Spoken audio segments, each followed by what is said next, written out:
everybody, and welcome to the Total Soccer Show, a Christmas Eve episode of the Total Soccer Show. I'm your host, Taylor Rockwell. Joining me today, I've got a man who is as graceful at full speed as a Tottenham goalkeeper. It's Ryan Bailey. Hello, Ryan. Hello. Thank you for having me once again on this festive edition of TSS. My pleasure indeed. That's why you don't script out a joke, because you trip over it when you're delivering it. But you rolled right through that. Ryan Bailey is here with me today to talk a lot of the Premier League, some interesting games this weekend, a little bit about Italy, a little bit about Germany. But up front, we want to talk a little bit about Charlotte, because here I was logging into Twitter last week, and there was Ryan Bailey surrounded by what appeared to be slightly drunk Charlotte fans. It was nice to see you in video form working with Charlotte. Yeah, the Carolina cat's out the bag, Tay. I'm going to be doing a little bit of work with Charlotte MSS. Charlotte MSS? Yeah. Oh, Charlotte boy. MLS? Oh, gosh. And fire. It was a good run we had anyway that week we had together with Charlotte MSS. The as yet unnamed team doesn't even have colours at the moment. They weren't revealed at the announcement either, but I'm very excited to be doing some work with this team going forward. Basically, I moved to Charlotte in 2011 and a soccer team has landed on my doorstep, so it feels pretty great that that's happening, to be honest. What I'm really excited about is that Charlotte MSS, you had some numbers behind that. Our president's going to tweet out that it's a gang in Charlotte instead of an MLS franchise. I'm pretty excited about that as well. You can sidestep that one if you want. But how was that? The introductory interview with David Tepper? It feels like it was a big day for him. A lot of energy. What was he like? Kind of in that what appeared to be? Was it an actual bar or was it a fake bar that had been constructed for purposes of that interview? Oh, the whole thing was virtual reality. Yeah, that wasn't even David Tepper. It was an actor. It was a guy who plays Gollum. It's Andy Serkis. There you go. Yeah, it's Andy Serkis. That's right.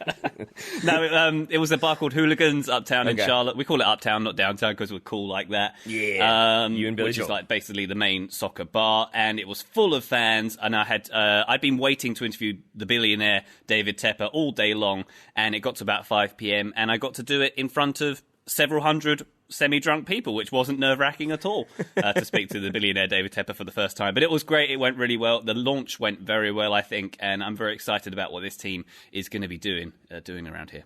And what you're going to be doing is different video content for them over the next few months, so we can sort of check your feed, or we can promote a little bit of that on this show, because we like to promote Ryan Bailey, and he does interesting things. Oh, that's very kind. Yeah, I'm going to be columning. I'm going to make that a verb now for CharlotteMLS2021.com and doing some on-camera stuff as the team starts to build, as they start to hire staff, hopefully doing some interviews. Hopefully going to be, I'm pitching some projects to show the growth of this team, shall we say. Don't want to reveal any more right now, but there's some good times ahead, hopefully. I look forward to it. And I very much look forward to you pronouncing .com from now on, because the Kickers announcer here in Richmond, the stadium announcer, always says .com with that like rapid fire but loud intonation of .com. And I enjoy that you hit that too. So that seems to be an American soccer thing that Ryan has now bought into, and I look forward to more American accents from you. Well, there have been quite a lot of comments about how I don't have the correct accent to do this job for Charlotte, so I might just have to switch to my southern. Or my favourite accent is the stadium announcer for the Carolina Panthers. When they have that really exaggerated monster truck rally kind of voice. Yeah, it's a Carolina Panthers first down, that kind of stuff. I like that. That's impressive. I might think just you should do that stick for the with whole. that. Yeah. Yeah. But do all your interviews like that, and sort of maybe you have an Ultimate Warrior persona, and just see if people pick up on it or not. I look forward to you sort of developing that character as we go. I don't know if Charlotte will, but I certainly look forward to it. There was another podcast I was listening to. I'll just add this in. Macho Man Randy Savage was on a TV show in the 90s in the UK. I think it was when SummerSlam was at Wembley Stadium. And he's talking to these young kids. And because he's got he had that faintly ridiculous voice, didn't he? Yeah. And him just talking to normal British children, it's the most absurd thing you've ever heard. It's great. You should look it up. It's also in the peak steroids era of watching the old Ultimate Warrior videos, and then some of the Macho Man as well. They were on some things. They were on some next level things. All right. Well, we're going to move away from wrestling and Charlotte. We're going to talk about the Premier League a bit. A lot happened there. But we're going to start with the Club World Cup. Liverpool are your Club World Champions. Next up, I'm assuming some sort of galactic challenge.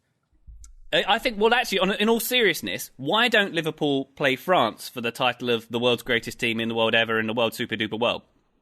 I feel like you're saying it slightly in jest. I do feel like this is a thing that Gianni Infantino is going to propose at some point in his tenure. Yeah. And don't make it just those two teams. Make it a 32-team tournament and put it in China. Of course.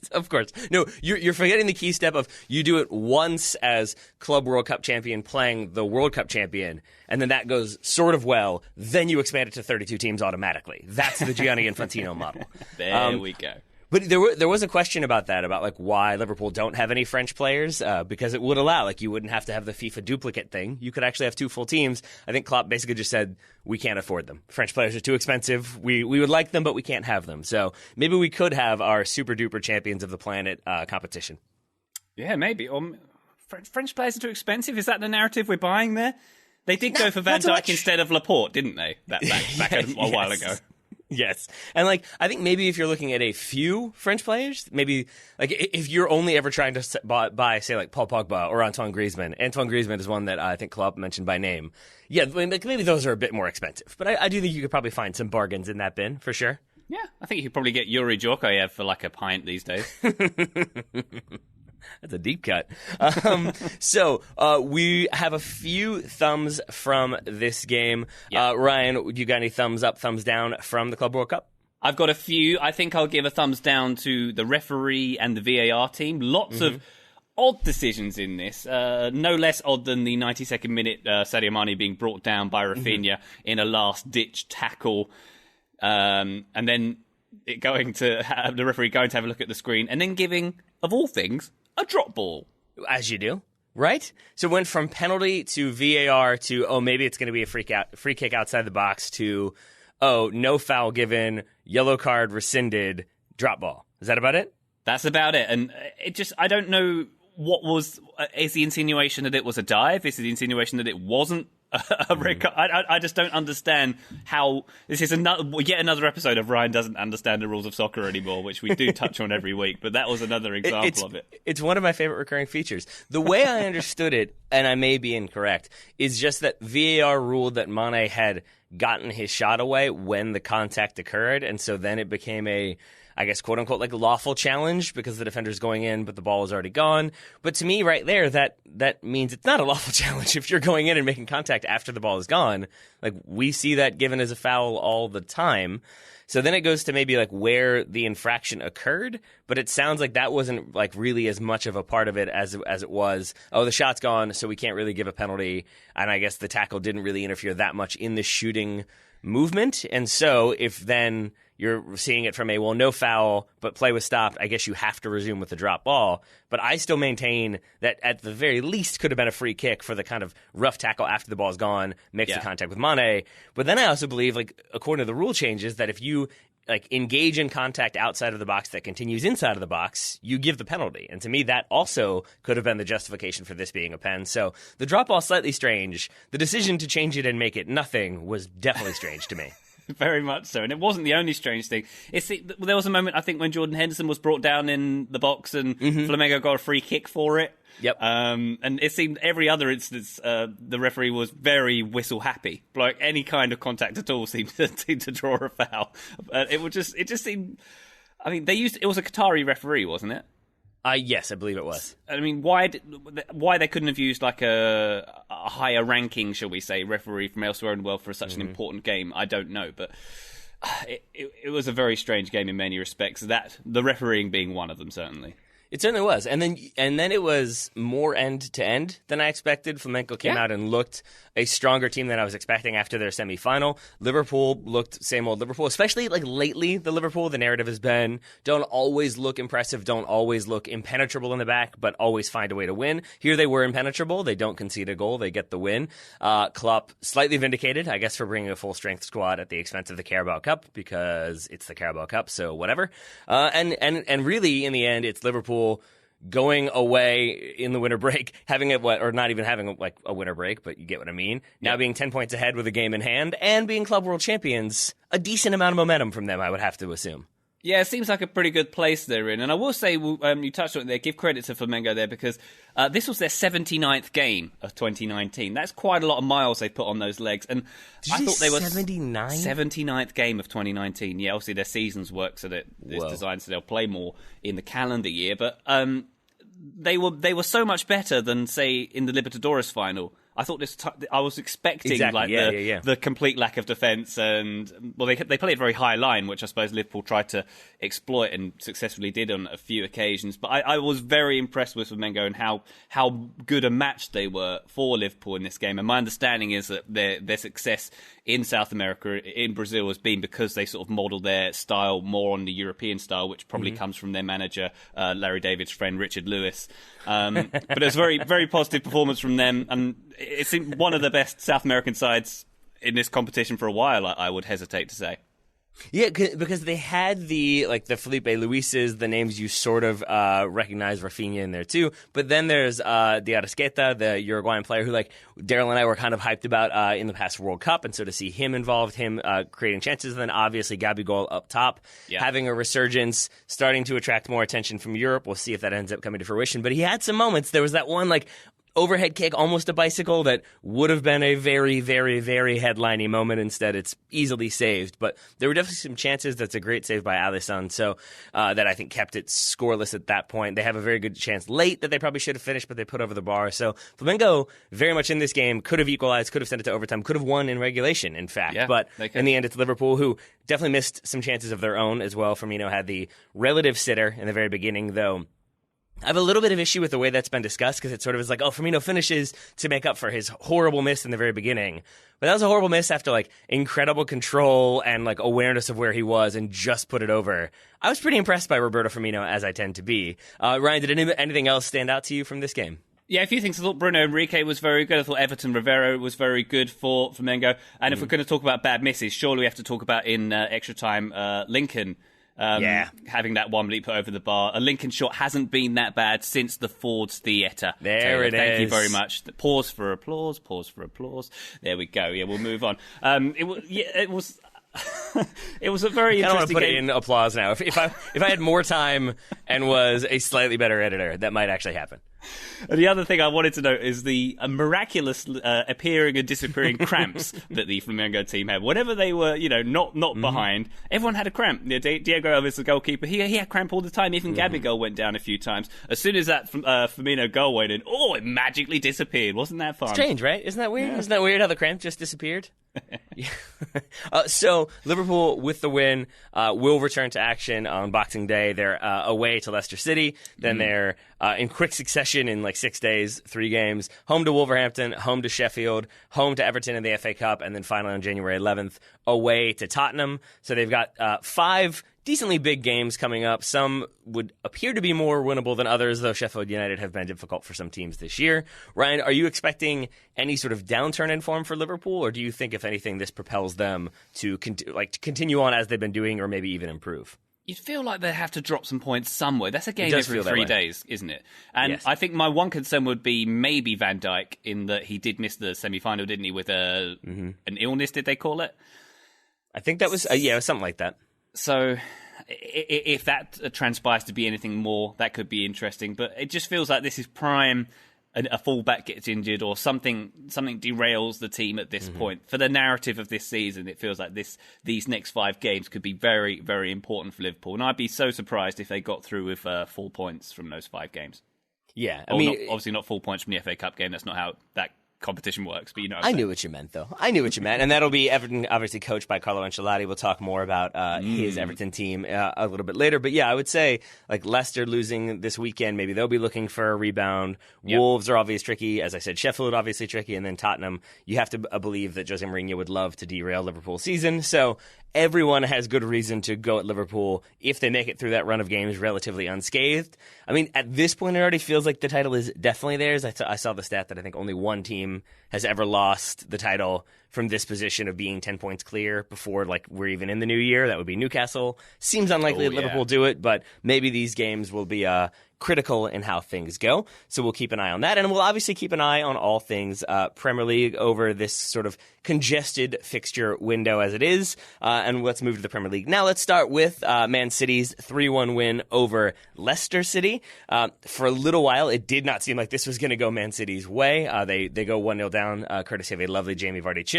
City fight back, end up getting the win. And I want to say thumbs up to City right there for having that fight back, because I'm convinced that if they drop points in this game, if they only got the draw, you would have seen a lot of Pep out, City in crisis, because they've been dropping points and because Mikel Arteta is leaving to take over Arsenal. That would have probably factored into it a little bit of, they've lost their coach. They sort of lost that drive.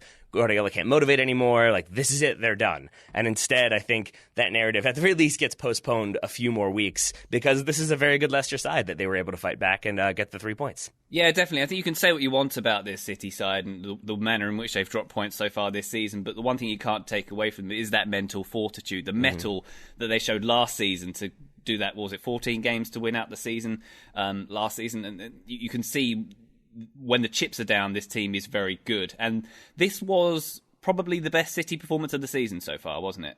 Just outstanding all the way around. And like, particularly on that right channel, De Bruyne was completely unplayable once again. He's really, really excellent this season. Riyad Mahrez had a stunner as well in this one, didn't he? He did. He was sort of up for it against his old team. You could see reasons why City were so happy to spend as much as they did to bring him in, because of what he offers, both in terms of just consistent attacking threats, but also the control, the ability to slow it down if you need him to, the ability to pull people out with his runs. I thought he was excellent. But to your point about Kevin De Bruyne, he really is almost unplayable at this moment. He had another kind of whipped shot from distance that careens off the post. If that goes in, that's 3 lovely takes from distance in, I think, 3 games or maybe 4 games.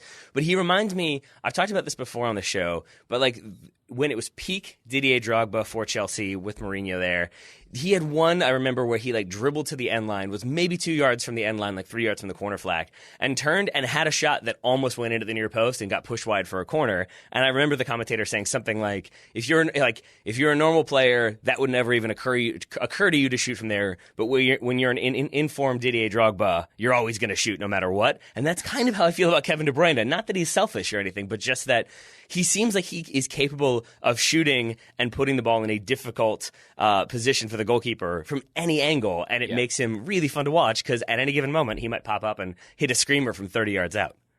Yeah, definitely. Very high in confidence. I think you can say that about De Bruyne at the moment. And I'd say probably confidence was running through a lot of players who haven't performed to their best in recent weeks. Benjamin Mendy had a really good game, didn't he? It was quite uncharacteristic for him lately, but he was very impressive. He got an assist as well. Bernardo Silva was looking good in sort of a deeper role. And Ilkay Gundogan, playing in that really important defensive midfield position, did himself pretty well as well. And I think shows a lot of his confidence that he was the one who took the penalty. That was interesting, wasn't it, that he took the penalty? Yes, it was, and I liked it. I got no problems with that. I thought it was a well played game from Man City. They spread the love around, and maybe that's what you got to do. For Leicester, I'm sure we have some fans who will be disappointed, because this could have kept them, quote unquote, in the title race, but could have kept them with an even bigger gap ahead of Man City as things stand. It's Liverpool with 49 points, Leicester with 39, Man City with 38. Leicester and City having played a game more than Liverpool. I should clarify, Leicester City having played a game more than Liverpool, as have Man City. But for Leicester, I do think we saw sort of what has worked for them this season, being direct, like on the counter, but then having the technical ability to play through the middle if they need to. I think Leicester fans, though they may be sad by this loss, should feel confident that top 4 is very much theirs for the losing. But I would expect them, just because it's reminiscent of when they won the title for me, of people kept expecting teams to figure them out and them have to change their approach. Thus far, they haven't, and it's been working. So I don't see why that would stop. Yeah, definitely. And I think this was a game where you mentioned the technical ability to play through the middle. That was, City shut that down basically, didn't they? They were forced to play it long. They were forced to go wide, and it was Pep Guardiola had Brendan Rodgers' number in this one. And Rodgers didn't. I suppose he did change up a little bit towards the end, but he didn't do enough to get them back into the game. But just anytime, I think what it comes down to for me is Jamie Vardy might be like one of the best players I can think of, at least in the last like 5 years, of being on that back line, but then still being able to bring the ball down, still be able to control with pace, and still finish from ridiculous angles himself, and still like, even if he misses 1 or 2 here and there and has an off game or has 2 games that are off, you can kind of count on him to at least put it on frame, to at least like challenge the goalkeeper. And I think if you can back your center forward in a 1v3 or 1v2 situation and he routinely finds a way to score, that's got to give you at least a little bit of optimism for if your midfield is entirely shut down. Yeah, definitely. And congratulations to Vardy for beating old man Fernandinho to the ball for that first goal. with a belly full of Skittle vodka, to be fair. But it was a good, decent finish for that chip as well, wasn't it? It certainly was. Any other points from this game? I think we're all set. One other thing I'll say. Other thing, that there was an incident where Ederson sort of smashed into Harvey Barnes in a very, not a million miles away from an incident with a Tottenham goalkeeper, which we'll probably discuss later. VAR wasn't even consulted, yet it seemed like a very similar incident, which was curious, and particularly for a team like City who do play themselves as the victim of VAR on a regular basis. They kind of got let off a little bit with that one, I thought. Yeah, that won't be included in the litany of times that it's gone against them. No, the lawyers aren't drawing that one up for sure. Yeah. Probably not. We'll talk more about that Tottenham game in just a moment because there are things to talk about, both good and very bad. But first, let's talk about today's sponsor. It's SeatGeek. With millions of live event tickets and a price match guarantee, SeatGeek proves there's a better way to find tickets. You can search sports, live music, comedy, and more. SeatGeek has the tickets you're looking for all in one place. I mentioned last week they had very much discounted Washington Redskins tickets. My in-laws used that opportunity to go see the Washington Redskins. I should add, because they were playing the New York Giants, and my in-laws are fans of the New York Giants, but they still utilized the sort of SeatGeek services to find the cheaper tickets than they would have been certainly when the season was announced, and they were able to go see the game. So you can utilize SeatGeek to allow you to see games. That's exactly what it's for, Taylor. SeatGeek pulls in millions of tickets from all over the web. It rates each deal on a scale of 1 to 10 and displays them on an interactive seat map, so it's simple to find what you're looking for. The green dots, them's good deals. Red dots, them's not so good deals. I've been looking at an event called the Superb Owl. It's some kind of bird show that's happening at the Hard Rock Stadium in Florida in February. If you want tickets for the lower sideline, $8,000. For the lower sideline for that event, the bird show there. And totally manageable. Yeah, the cheapest on SeatGeek right now is $3,300 for the upper level end zone, and that's a good deal. Interesting. So you're shopping for Christmas presents for me? Is that what I'm hearing? What do you get, the podcaster who's got everything, Taylor? That's what you get, Superb Owl tickets. Or the other event I was looking at is, did you know that Motley Crue are on tour this summer? Despite, I think they've done like 2 or 3 "This Is Our Last Tour Ever" tours. They're on tour. They're just moving from all you can eat buffet to all you can eat buffet, right? That's in Vince Neil's rider, I think. Oh boy, I wouldn't want to hazard at what's in his rider, but he's playing with Def Leppard, Poison, and Joan Jett. That's the most 80s bill you could imagine. That's going all over this summer. I'm looking at the tickets for Bank of America Stadium. You can get some good deals for that. $145 you can see that show for. You break that down per act, that's still too much. But if it's not too much, or maybe you were going to pull the trigger, but it was like just $10 too much, well, then we've got good news because SeatGeek will even give you $10 off your first SeatGeek purchase. All you need to do is use our promo code, which is TSS. Just download the SeatGeek app today. Use promo code TSS for $10 on your first purchase. Once again, that's promo code TSS for $10 off your first purchase. If you're listening to this show and you're realizing, Christmas is 2 days away. The holidays are obviously here. I haven't gotten my shopping done. Maybe just look on SeatGeek and see if there's like something that your partner or whomever you're buying for might be interested in. It's an easy way to kind of cover your bases without having to leave the office. If you're in a cold weather climate, you can just order the tickets there. Then you can, say, oh yeah, I planned this months in advance. Even if you didn't. That's where SeatGeek comes in. So thank you to SeatGeek for sponsoring today's episode and potentially saving the holidays for a couple listeners. Let's talk about what needs to be done to save the holidays for Tottenham, who lost 2-0 to Chelsea, though that seems to have been the sort of least important aspect of this game. Ryan, where do you want to start, recognizing that that's a sort of loaded question? This whole game was just... It's just it was a very depressing day, wasn't it? This game at Tottenham Stadium. Obviously, the incident to which you're referring is the racist incident. I think maybe incidents, possibly directed at Antonio Rudiger, who was fouled by Heung-min Son, who received a red card for a very petulant and unexpected kick out at the Chelsea player.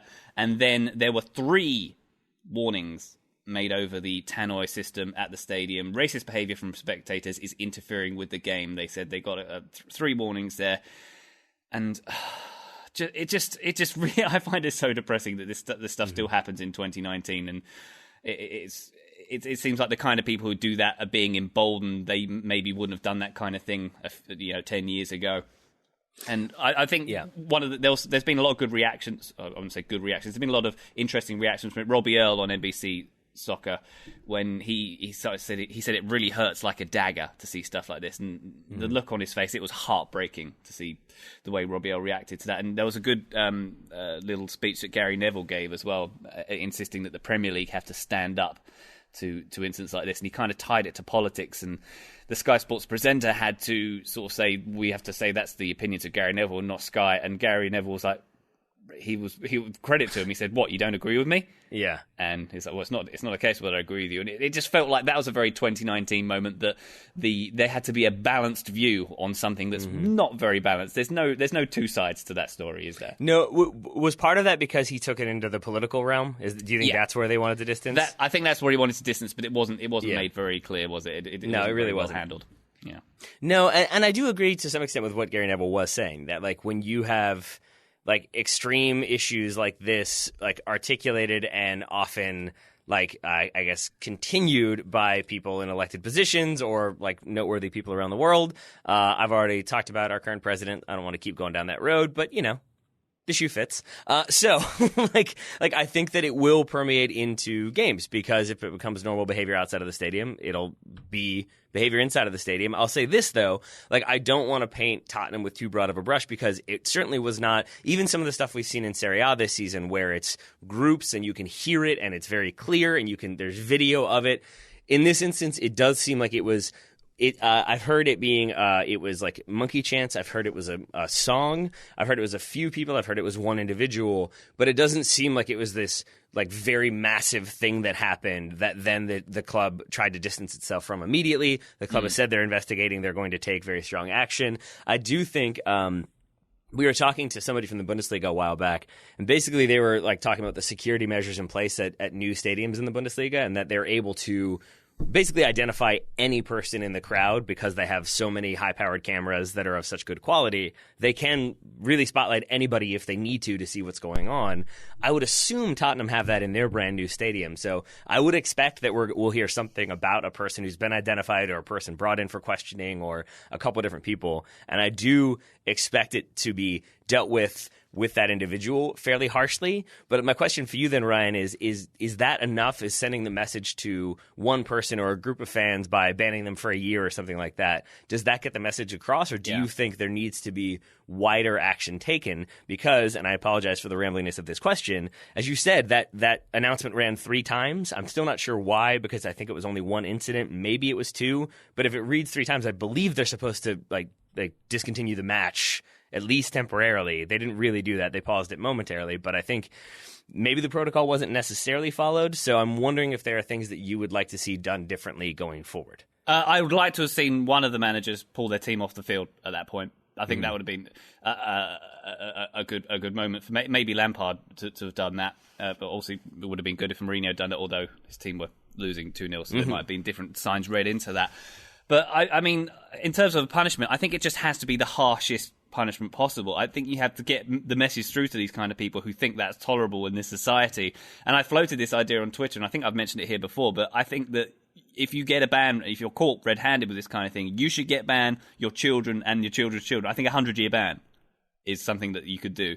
And obviously, there's an argument that you can't punish the child for the sins of the father or whatnot, but how else are you going to let these people know that what they do is wrong? And I think you could team that with punishing the team specifically, taking points away, taking wins away. That's the only kind of thing that's going to get the message through that this is not all right. I mean, lots of, it seems like we're in the same cycle of an incident like this happens, statements are made, clubs say they're going to investigate, and then it's just, this is the second time in 3 weeks this has happened. This happened at the Manchester derby as well, a similar incident. Yep. There is a clear problem here, and as you mentioned, you tied it to politics there in this country. But the 2 major parties in the UK, there was an election a couple of weeks ago, and both parties accused of racism, and that's it's come from the top down, that kind of thing, isn't it? And that, as I say, those kind of people have been emboldened. And I know this is a soccer show, and we probably should talk about the soccer, but this is important to get to, isn't it? And I think this is the kind of thing that. I just find it so depressing. I'm finding it hard to articulate it without getting upset.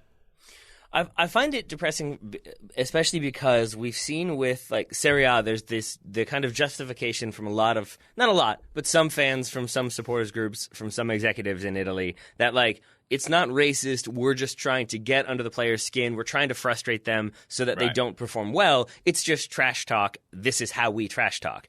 I do not buy that because like it completely supposes that you, the person who is offending and talking trash, are allowed to determine the sort of parameters for what is and isn't acceptable. And I think it's definitely the aggrieved party who's allowed to do that. But more to the point is that like it doesn't, like, you don't need to do that. Like that, you could just, like, I have no problem with, in that incident with Son Heung-min getting the red card, Rudiger maybe makes a meal of it. We can talk about that too. I get the idea of booing his every touch or giving him stick or the fans, like, it's part of the game a little bit. Whether or not you like it, it is the case that you're going to get fans hurling abuse, hurling insults. Sometimes it's even good-naturedly. You're going to tease the player to try to throw them off a little bit.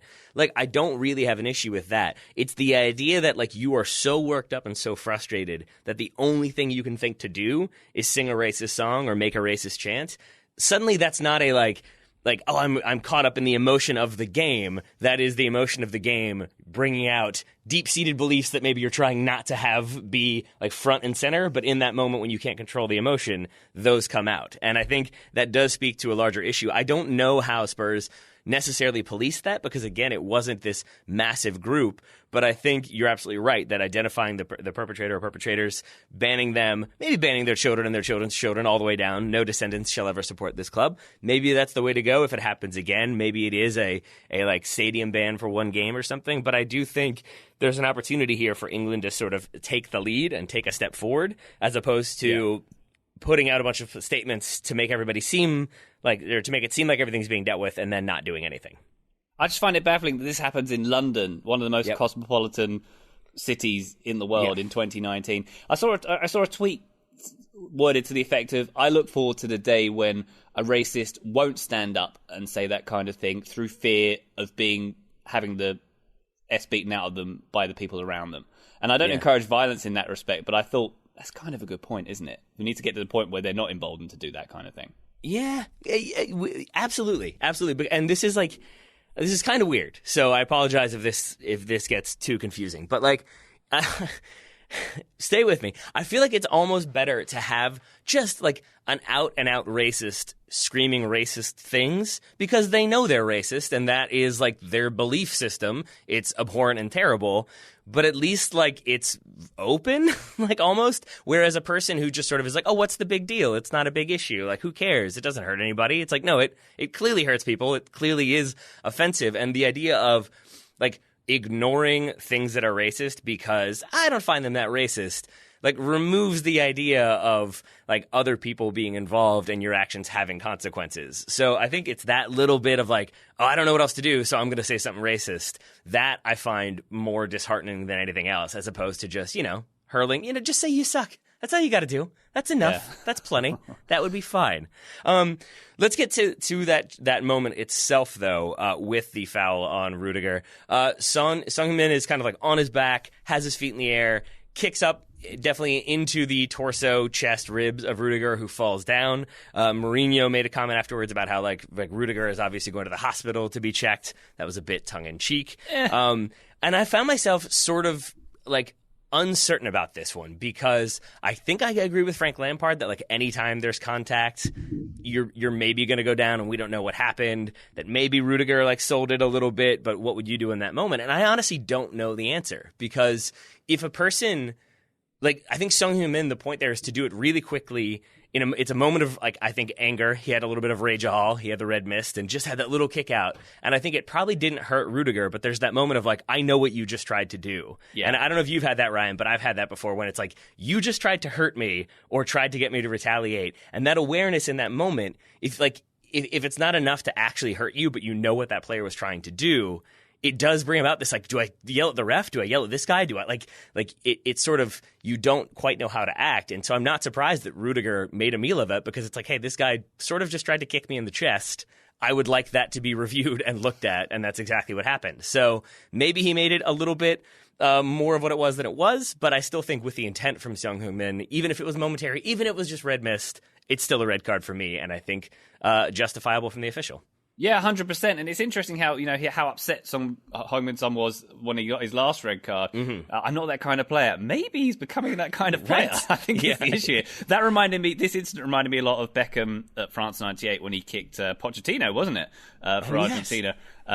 Just that petulance, just that, why did you swing out? What? So unnecessary. You've been riled up and you've fallen into the trap. I always forget, was it Pochettino or was it Simeone? Both of them are involved. Oh.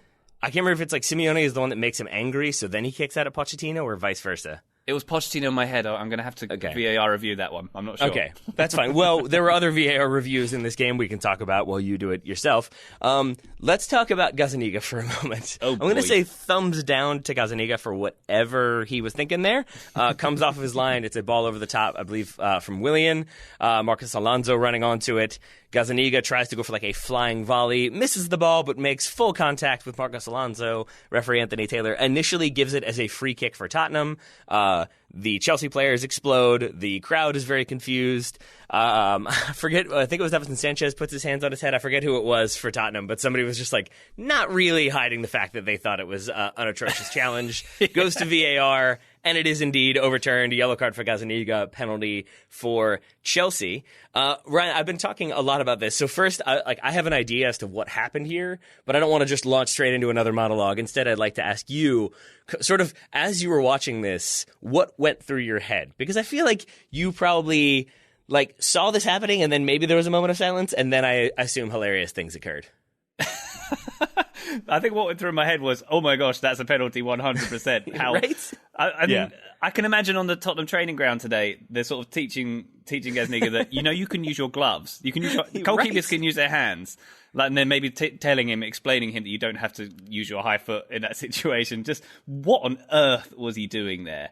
I don't know. This is another example of how I know I'm very down on VAR, but this was another example of, yes, it's being used correctly, because I can understand a referee, if he doesn't have a perfect view, the instinct being to protect the defender in this instance. And maybe not, because this was fairly cut and dry, but this was a good use of VAR, and I still can't understand what was going through his mind when he. All I can figure is that if you asked him, he wouldn't really be able to say, because it feels like one of those. He's reacting in a couple seconds to a ball over the top, which maybe he thought was a back pass. I don't know how he would have thought that. Yeah. So, but if maybe that's part of the equation, he's running it at full speed, but maybe simultaneously doing the math of, I'm not going to be able to get this one with my hands, so I'll go with my feet. But then I think realizes, I'm probably not going to be able to get that either. And so I think as he is starting to make that jump, I'm going to guess he still hasn't really made his mind up about what he's going to do, which is why the only thing he ends up doing is colliding with Marcos Alonso. My thinking on maybe where Anthony Taylor's head was in this, there's a replay where you can see his viewpoint more or less, and it's obviously from behind the run of play. And if you watch it from that angle, you'll see Marcos Alonso. From that angle, it looks like he steps in to Gazzaniga, basically steps into that contact, maybe could have avoided it, but then instead steps to the right and gets cleared up by Gazzaniga. And I think that's what Anthony Taylor initially thought was, he sort of saw that contact coming, moved in so it looked worse.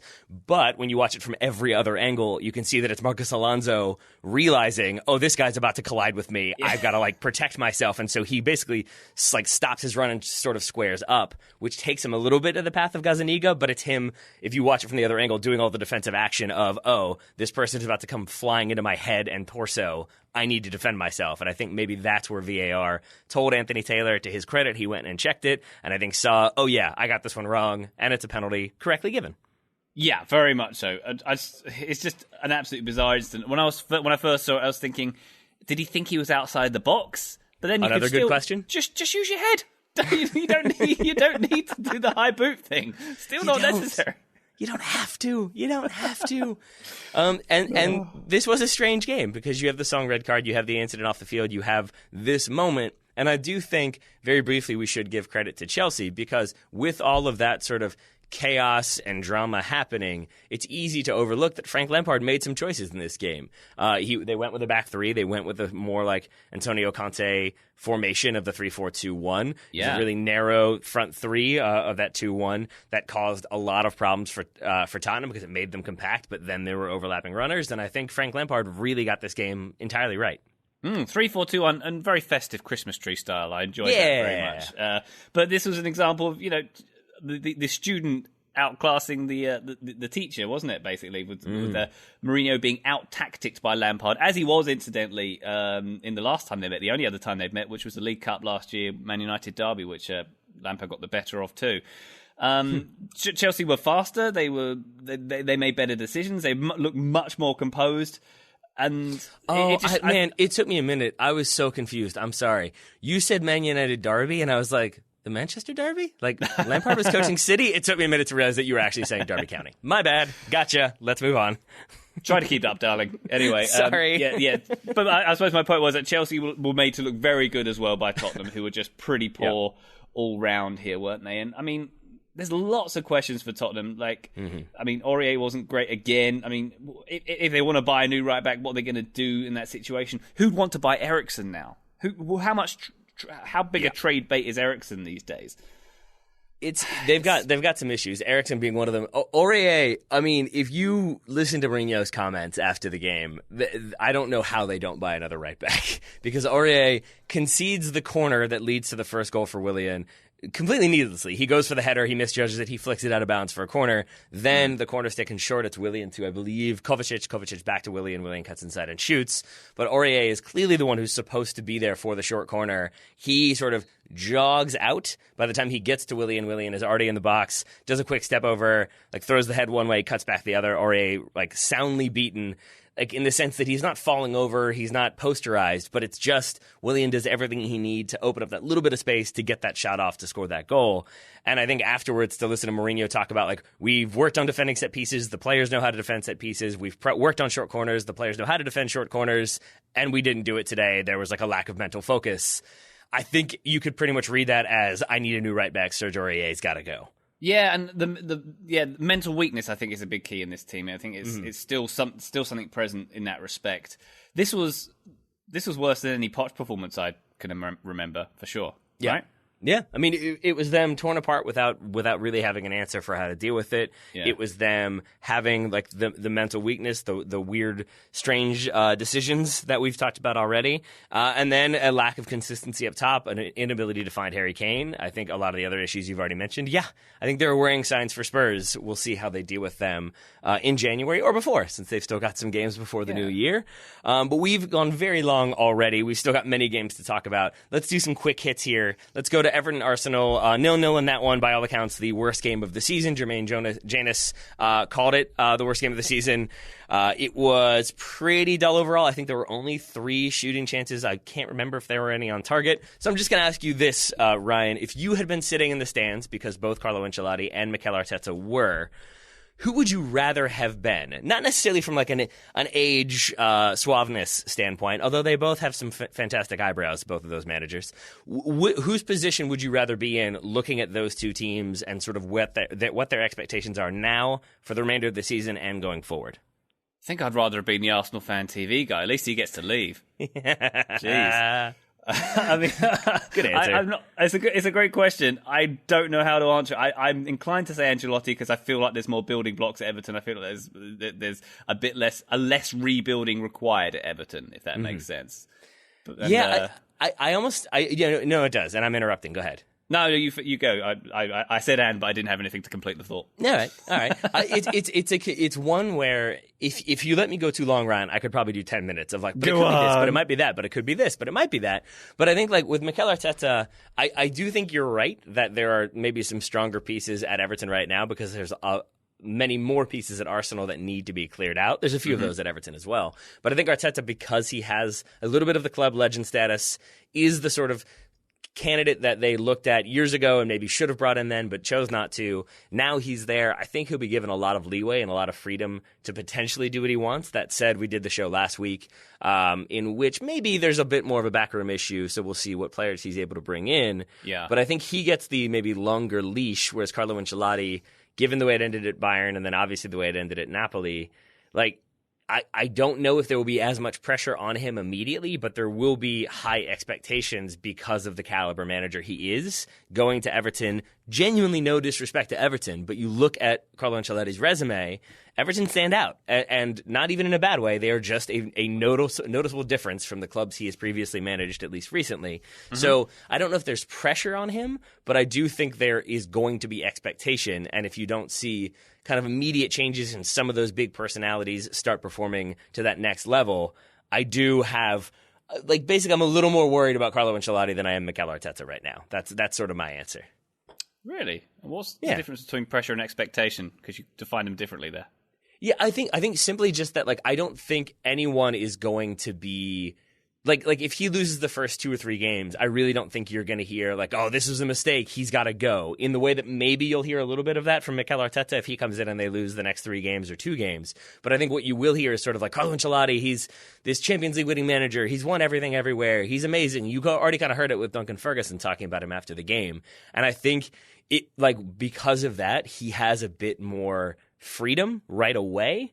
But I also think then that there's this idea that he's going to turn it around and he's this amazing manager. And if that then doesn't happen, I think that does kind of flip from he's got a lot of interest on him to then that interest kind of compounds into pressure.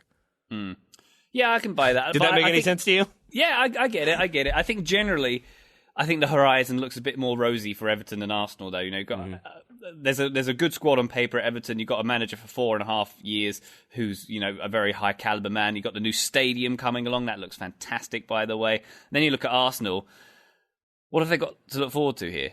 All they do is it's going to be the same old complaints, isn't it? It seems like it's going to take a long time to get this team back to where it aspires to be. And Arteta might very much be the right man for that, but we've never seen him coach a game before. So also true. How are we supposed to know what sort of thing he's going to do? It's going to be very interesting here. But this, for both managers, must have been sitting in the stands going, what did I sign up for? Because this reminded me of an ICC game, one of those pre-season US games. It just seemed like there was not much going on at all. Yep. Yeah, it was strange. And then the narrative afterwards was both... both sets of players knew their future managers were in the stands that got talked to, I think, after the game in the locker room. They were all trying to prove, that they could be capable performers for their new coaches. And it was that was them proving that? Are you sure? That's the narrative we're going to take with this one? Because I did not see that in this game. There was a few Tom Davies. If he thinks that's going to get Ancelotti to love his little shin pads, then he's got another thing coming, frankly. Well, maybe what both of them need is a little shot of Miguel Almiron, who appears to be the darling of Newcastle. Yay. Newcastle 1-0 over Crystal Palace. Miguel Almiron finally scores. The entire team celebrates. It's been much talked about. Ryan, did you have much of an interest in Miguel Almiron scoring? Because you obviously now have the built-in Atlanta United rivalry, so I don't know how much love you have for Miguel Almiron, but I'm wondering what your thoughts were on that goal. #screw that city. That's the party line. Oh boy, yeah, I know that's a thing now. Don't worry, Atlanta fans are not vocal at all and not at all active on social media, so you won't hear about that. You'll be fine. Oh boy, yeah. I've never seen someone so happy. I think is when Miguel Almiron finally got that goal. Yes. Wasn't it joyous watching that celebration when he ran to the side? That was wonderful, and he had a good game. He was probably the best player on the pitch. I think I've pulled up his stats here: 94% pass succession rate. He won 4 tackles. He forced 2 saves, and he's someone who, for not scoring, is very important to this Newcastle team, and is someone who goes and watches Newcastle week in, week out will tell you that his contributions go way beyond finding the net, and he's actually been doing very well, and his patience here has finally paid off, and I think that's going to do his confidence a world of good, finally getting on the score sheet. Although, let's say, the goal he got, it was a volley where he had a ton of space and couldn't do much else apart from score. I mean, he had to adjust a little bit. I'll give him that credit that he had to do the hot back to then volley, so he gets himself in the right position. But you're absolutely right. And that is where I think we have to, if we're giving thumbs up to Miguel Almiron for the goal, you got to give it an equal or maybe slightly lesser thumbs up to Andy Carroll for that header. Because when the cross comes in, I forget who it's aimed for at the back post. It is not Andy Carroll, but he comes in full speed, wins the header, but definitely is aiming for the feet of Miguel Almiron, kind of directs it back across, but it's a header down to the feet of Almiron. It's not up in the air. It's not lofted back. It is a great header to set Almiron up for the winning goal. So I think credit to Almiron, but also credit to Andy Carroll, which is not a sentence I expected to say this season. No, but he's rather good at headers. That's not a newsflash for anybody. And credit to Steve Bruce as well for putting. He shifted that 4-3-4 to kind of a 3-4-1-2, wasn't it? So Almiron was kind of more in the hole, and more suited to more conducive him to scoring, I'd say. They're in ninth, Ryan Bailey. Newcastle are in ninth behind Manchester United. Get out on of town. Goal difference, 1 point behind Tottenham, 3 points out of European places, 10 points from the last 15 possible. Yeah, I think I had Newcastle nailed on at the bottom of the table when we did our season previews. So well done to Steve Bruce and Newcastle for making me look foolish. And for making sure that this Ashley reign continues and nothing ever changes. Didn't think about that. Well, on that slightly downer note, let's move on to an even downer note for me. Watford 2, Manchester United 0. Oh boy, Watford, bottom of the table, only on 9 points when this game kicked off. Now they have 12. I am a United fan. I have made no secret of that. People are probably frustrated by the amount of Manchester United talk that somehow gets shoehorned into this show. So I'm just going to ask you this, Ryan. Or, do you want to launch into the, long-term question, or do you have any thoughts on this game that you wanted to get to first? You give me the question. Hit me. All right. Basically, I am wondering if you think that they should sack Ole Gunnar Solskjaer or stick with him and build towards whatever they're building towards. Because I have Man United supporting friends who are convinced that sacking managers is the wrong approach, that you've got to give Ole time, you've got to let him build his squad. If you give him a few seasons, he'll be able to figure it out. I want to believe that, but number one, I don't have any faith in the Manchester United board. And number two, for every time that the United do look good, usually against better teams when they don't have possession, they look very bad in games like this against the team at the bottom of the table. And it doesn't feel to me like there's much of a plan for these sorts of games, and there hasn't been. So I think he is probably still there because United don't want to pull the trigger again, because that looks very bad for Ed Woodward and co. But I also think because he's a club legend, he's gotten a bit more leeway. But I'm wondering if you were sort of in that position, what you would do with Ole Gunnar Solskjaer. I have no idea, because I can't tell if he's a good manager or not. That's weird, right? The honest truth. Because, as you say, they look really bad against bad teams and really good against good teams. And then when they pull it off against the top six sides, and we're saying, we describe what Solskjaer's done to make those wins happen or get those points, it makes sense that he really knows what he's doing. And then you see things like this where he can't motivate a team against the worst team in the league. It's absolutely bizarre. And then I start thinking, well, think about Sir Alex Ferguson. 2 seasons in, he was the fans were calling for his head. They wanted him to leave. He was very poor, and he managed to do quite all right. I think you'll agree, at Manchester United, and he did okay. He did okay. Sure, he did okay. We'll give him that. But I mean, he's no knight or anything. I don't. Yeah, it's just it seems like Solskjaer's not going to be afforded that kind of time, and I don't think we'll ever get to find out whether he could become a Ferguson, because that's simply not going. He's not going to get that time frame. So I don't know if you just pull off the Band-Aid, frankly, because you have to wait for the right person to come along, obviously, and I think you can't do an Arsenal and not have anyone in place. But I don't know. How do you feel about it? Well, I feel like you said a lot of very, very good things. I think the most important thing you said there was at the very beginning with, I don't know if he's a good manager or not, because I think he sets up in those games against bigger teams. That Man City win was tactically, he got it right. He got it completely right. He threw something at Pep Guardiola that I think Pep did not see coming. It caused massive problems. He got his tactics right, but obviously that's playing on the counter, kind of backing your team to be defensive and then hit on the break, which they did. Against Watford, you don't see as much of a plan in my mind. I think they want to still do the counterattacking thing, but when that's not on offer, when Watford sit off or don't and get into a very good defensive shape, and they did that exactly. They had the kind of 5 midfielders all making sure they were behind the ball. There's not a lot of creativity in that Manchester United team. If Jesse Lingard is your 10, and you've got McTominay as one of your midfielders, you got Fred in there, Rashford is fine. But I think what happens in those games is once you start having that lack of fluidity in the attack, you don't keep moving the ball around, players start to get frustrated, you start seeing more crosses, you start seeing more sort of ill-advised shooting opportunities and less patient build-up, less trying to find a way through. And I think that gets to, I don't think he gets the team up for it, and I don't think there's as much of a plan B or plan C when you're going against a team that is defensive. So I still just think at the end of it, I don't really know what kind of manager Ole Gunnar Solskjaer is. It seems like the players like him, but then I don't know if the players like him because he's not making them do a bunch of running and is sort of taking a laissez-faire approach. But I think the United board should certainly be worried about their present position, even if they, too, are only 3 points off of European places, 7 points off the Champions League spots. Have you seen the Reddit conspiracy about this? What's that? that this is actually a top 6 team conspiracy to keep Solskjaer at the wheel, to keep Ollie at the wheel, basically let him do well against them, and have him keep dragging Man United down. See, I like that conspiracy because it then at least removes what my sinking feeling is, which is that Mike Phelan, his first team coach who was there under Ferguson, is the one who's actually doing the tactical preparation. And then when it's up to Ole Gunnar Solskjaer to kind of figure it out on the fly and make in-game adjustments, I don't think he does that very well, if at all.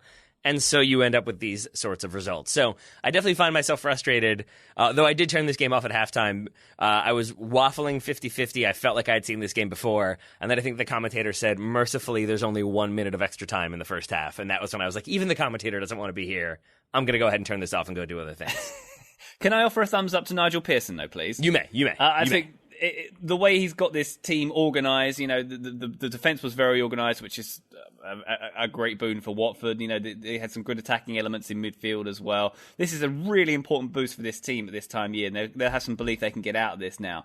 And for all his negative character traits and ostrich accusations and whatnot, Pearson's a good manager. He's the man who started Leicester's turnaround. He's the man who saved them for relegation and put them on that path. If he hadn't have had a son who was involved in some naughty tapes in Thailand, he would have, he would have maybe been the man who led Leicester to the title. He's doing some really good stuff, particularly defensively, getting players like Deulofeu to do defensive things. Who saw that coming? And he did some wonderful shade on Man United when he was asked if he expected more from them. Yep. Not necessarily. That's such a burn. That's such a quality burn. So if for no other reason than that, well done, Nigel Pearson, even as my urge to drink has increased. Well, 'tis the nogging season, Tay-Tay. It is indeed, but if I wanted to drink, I would not go to either of the places we're going to talk about next, because we're going to talk about the Italian Super Cup, the Supercoppa Italiana, between Juventus and Lazio, played in Saudi Arabia. For people who aren't quite as sure what the Supercoppa Italia is, myself, I was included in that group until last night. It is essentially the Community Shield for Serie A. It's the last winner of the league playing the last winner of the Coppa Italia. I almost forgot that one. And I guess that explains why then it was played in Saudi Arabia, because anytime you have an opportunity to play a quote-unquote meaningful game, but that it doesn't necessarily have to be in the country, you're going to take it to a place where you might be able to make some money. I do think that was problematic because the atmosphere was minimal. Juve changed their jerseys to reflect where they were playing. It didn't feel quite like the event that maybe it could have been otherwise, especially given that Lazio ended up 3-1 winners. The event it could have been otherwise. Are you a big fan of the Super Cups? Do you think they should be elevated to a higher status than Glorify Friendly? Let me back that up. Less more so the actual game itself, as opposed to sort of Lazio getting the win against Juventus. Yeah, because that felt significant to me. They celebrated harder for this than Liverpool did winning the Club World Cup, which maybe isn't saying that much, but it's still definitely the case that they went nuts when the final free kick goes in with 10 seconds to go to give them the 3-1 lead when it's very obvious. Lazio celebrated that win as though it truly was a turning point in where things are in Italian soccer right now. And I just think if you had that in an actual Italian stadium with more than a few Lazio fans there, that atmosphere would have carried through and maybe would have gotten some more people interested in the league that could use some positive coverage and some talk about the few good things that are happening, basically. Yeah, but the Italian FA is just really keen to bring soccer to the diehard fans of Saudi Arabia, Taylor. There's nothing wrong with that, right? There's no other motivations behind holding it there. And let's be fair, the Italian Super Cup is a trailblazer in holding that game abroad. I think even for the past decade they've been going to China, and they've been to Saudi. I think it was Saudi last year, wasn't it? They certainly have touted this game around a little bit, and it's a growing pattern. Is it the Spanish Super Cup that's going to have 4 teams now as well? Oh, good. They're doing lots of different things like that. See, Infantino's having that influence. It's 4 next. It's going to be 32. Yeah, and not being pre-season either. It's all very interesting, isn't it? But well, it's not interesting.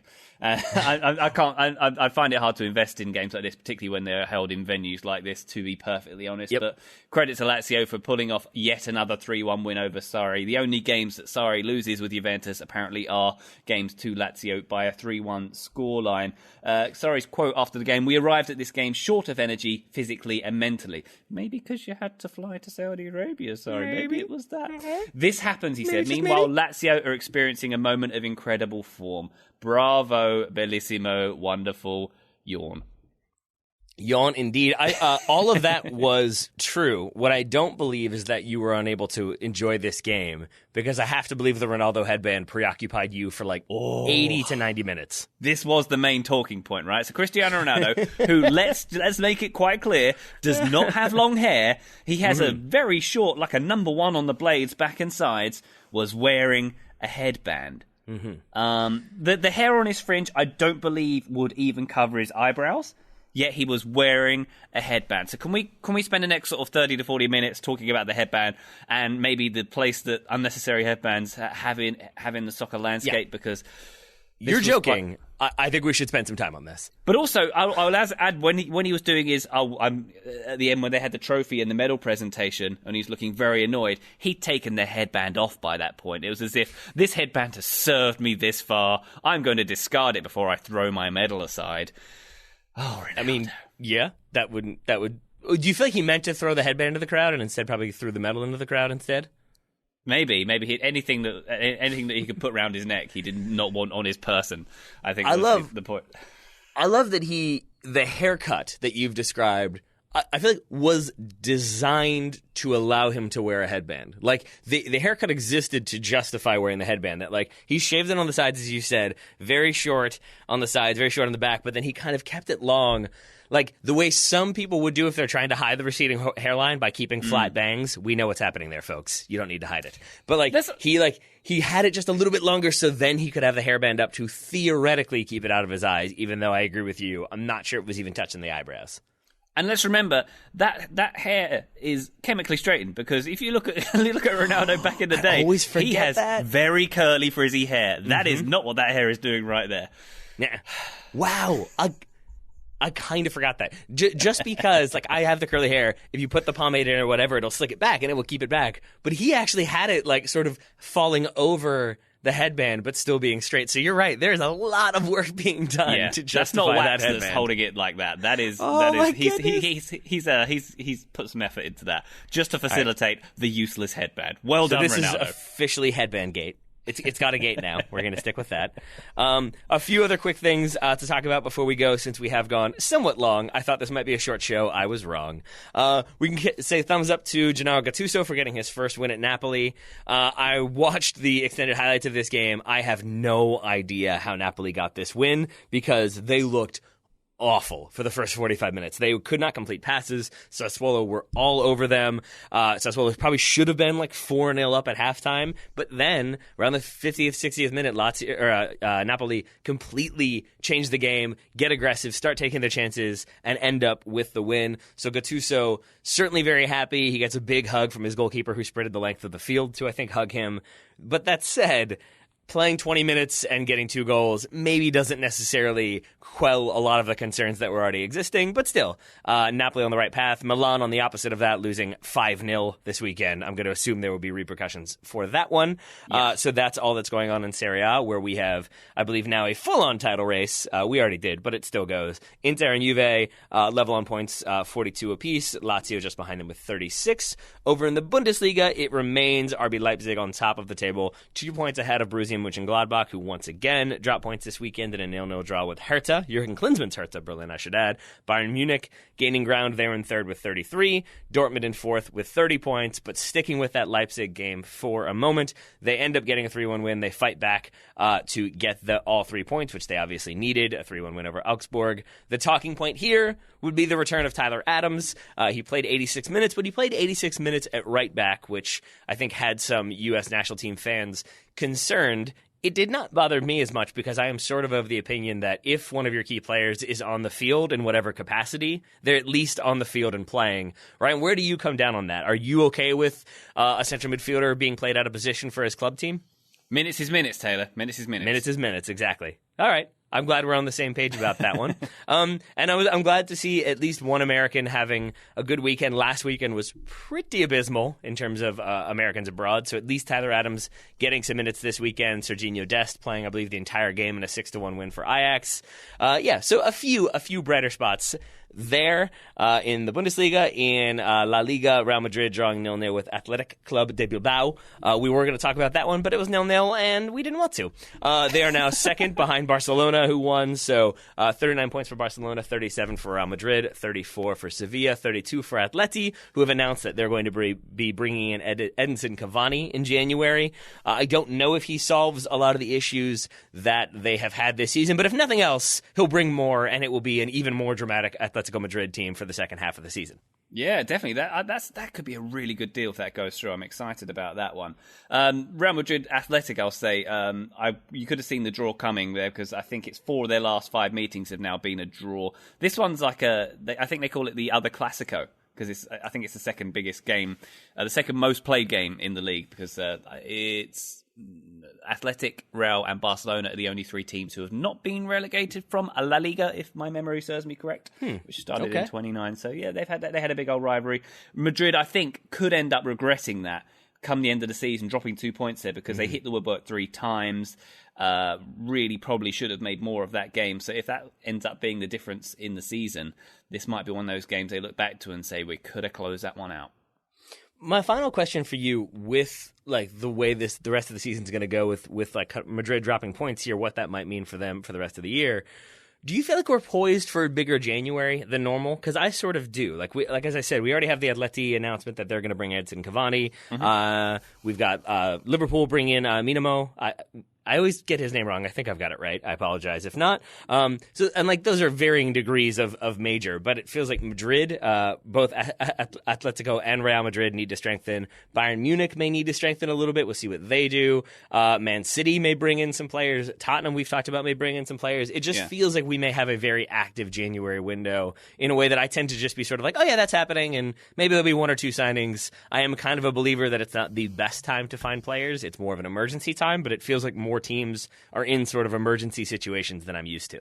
Definitely. I think you've hit the nail on the head there. I think this could be one of the most busy Januaries we've had in a long time. As you say, there's a lot of clubs who've had an unexpectedly disappointing opening half to the season.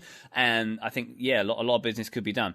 Whether it will be or not is another question, whether teams do pull their fingers out. But there's certainly a few high-profile moves I could see happening. I think we could have a busy transfer deadline day. Finally, an interesting one. Huh? Well, I look forward to talking about that interesting January with you next week and in the weeks beyond. But for now, Ryan, I will let you go so you can finish up your shopping, your wrapping, all of that good stuff. And then I will talk to you next week. But for now, wrapping? Why? Was something happening? No, you're fine. Don't worry about it. Just Wednesday, business as usual. You want to do like a 3-hour pod on Wednesday? Does that work for you? I'd love to. What time shall I come over? Please do. Please show up. That'd be lovely. But yes, Ryan, I look forward to speaking to you after the holidays. But for now, have a wonderful holiday, and I look forward to speaking next week. Always a pleasure, never a chore. Happy holidays to all.